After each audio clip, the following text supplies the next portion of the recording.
space.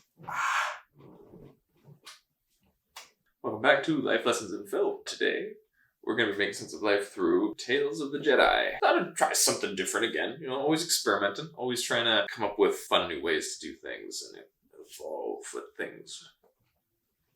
So, yeah, I recently watched the Tales of the Jedi show. I'm an avid Star Wars buff. I watched the movies with my partner in crime, but she's not as fanatical or, how do you say, overzealous as I am. So I thought, hey, you know what? Let's try a solo thing. So, yeah, Life Lessons in Film TV show thing. If it's fun, and I don't know. If it works out, well, maybe we'll do more of this. So I'm just trying to see what sticks, Let's see what sticks to the walls. Without further ado, let's get into the first episode. Life and Death. Really just about Ahsoka Tano as a youngin' living in her village, Togruti village. The idea is that it's a Clone Wars animation style prequel era stories, the 6 shorts that apparently, I don't know if Dave Filoni said this, producer of it or the creator, the writer, Dave Filoni, trying to make it more of like a tone poem kind of thing, feel to it, which, I don't know, I feel like watching the show, it still seems very similar to the Clone Wars show or the movies, the original 6 movies, which fair enough that there's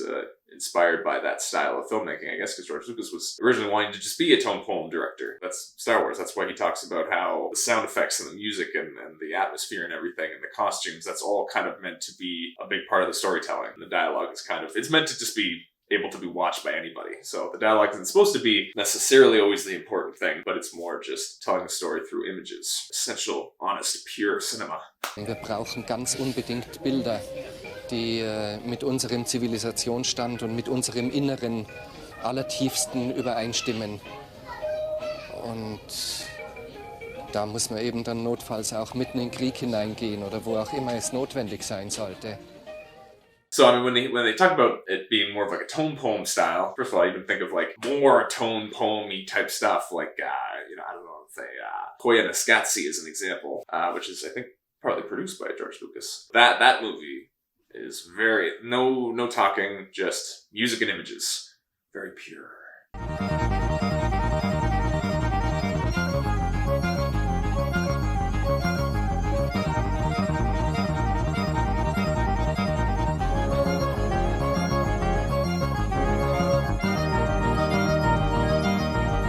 Good movie, by the way, I'd recommend. Koya Naskatsi and the sequel. Starts with a P, I think. Also highly recommend. Anyway, going back to Tales of the Jedi. The tone poem-y thing, I guess it uses minimal dialogue, I suppose. It's economical filmmaking, I suppose you could say. Story of the first one, called Life and Death. Young Ahsoka, as her father calls her, goes on a hunt with her mother, Pavti. Gets a Kaibuk kill, then gets attacked by a lumpy saber-toothed tiger type creature, gets dragged away, Ahsoka does, but she's got the beast mode, beast communicator force ability, I guess what they call it. She tames the wild beast, gets the beast to bring her, the baby, Ahsoka, back to the village, and everyone's happy, and that's it. And then they're all like, I guess you're a Jedi. Cool. Now, apparently the original idea for this episode was actually more like her meeting Plo Koon, Plo Koon discovering her, which in canon, I suppose, is where Ahsoka gets brought to the temple from Plo Koon, and then that was the original idea, and they changed it, I guess, because whoever decided to make the call felt like there should be more mother-daughter stories in Star Wars, which I'm fine with. It's fair enough. There could always be more of those. That being said, not my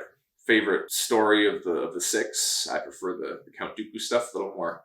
Found a little juicier. I also just like Count Dooku more as a character. Ahsoka's fine, but anyway, to them their own. But yeah, overall, wasn't maybe necessarily the most interesting storyline, but why they changed it, that's not a big deal either way. I don't really care either way. But overall, I like that this show at least just has stories that are set in Star Wars. That's all I think I really need to feel generally happy. Narratives that they have Star Warsy things to it, then I'm fine in that way. The things I liked, the animation is still getting better, especially like the detail of the village elder, grandmother, a guy named Gandrika or something. I forget her name. The wrinkles is very good. Probably top favorite thing of the first episode was the aged but wise face of the village elder. Ahsoka as a babe as a youngster, was very cute. Some of the sound effects. Other stuff I liked was I did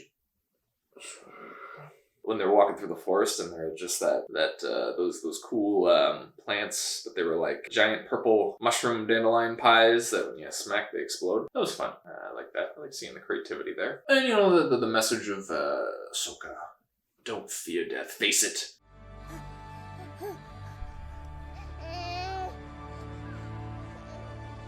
You must face death, Ahsoka. Do not fear it.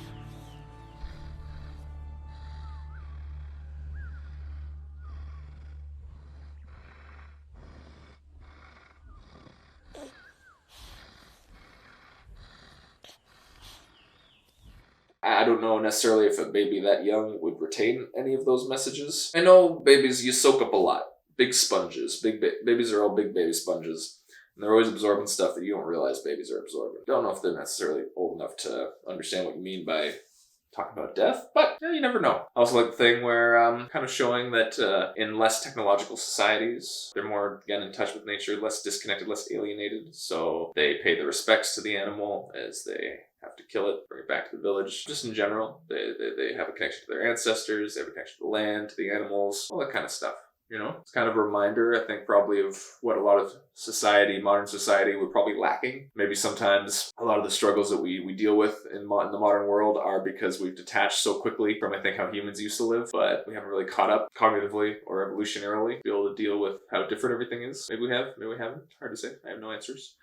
Only questions. Just overall, you watch it, and it was something to watch while eating for me. But I was like, nothing made me angry. For the things that I kind of were like, could have left it out. I do find in the Disney era of Star Wars, for whatever reason, maybe they're trying to make things seem more relatable to massive audience. They kind of earthify things a little bit. By that, I mean, the aliens, they're a lot more similar to animals we have on Earth, right? So the Kaibuck, it's like an elk or a caribou or something. I don't know. It doesn't really look like the dogs or whatever. They just look like a breed of dog. The saber-toothed tiger, I guess, they just look like a glorpy kind of saber-toothed tiger, kind of lumpy, than what you'd expect, but I guess because it's a saber-toothed tiger looking thing, which we don't have currently on Earth, I guess that's what makes it a little more alien. But that's something I just find with Star Wars under Disney is like a lot of times they kind of just want to make animals that we would recognize a lot easier, I guess, which kind of takes away from the feeling more alien to me. Those are minor, small nitpicks. Yeah, again, the other nitpick was that just seems like you don't seem to need any training for like the taming of creatures or beast communicating force ability, which I'm like, okay, I guess it's like a cool thing for kids to see, like a young kid being able to tame animals. Humans have this thing about taming wild animals. It's just something that humans like to do and find like good challenge. I don't know. But overall, I do like the series. I'm a big prequel era Clone Wars fan, so any more of that kind of stuff. Give them more. Do another season 2. Do a season where it's covering clones, Sith, any of that stuff, boom, I'm in. Kind of sort of hungry, which is weird because I just ate. So I don't know what I did wrong. Yeah, I think that's about it. That's all I came up with. That's all I want to talk about. And what I thought about the first episode of Tales of the Jedi. What do you guys think? If you've seen the show, let me know what you guys think in the comments. And we'll have maybe a discussion. Maybe a little Star Wars discussion. Let me know down there what you guys think about that or anything else. Awesome. Thanks for checking this out. And see you next time. Peace.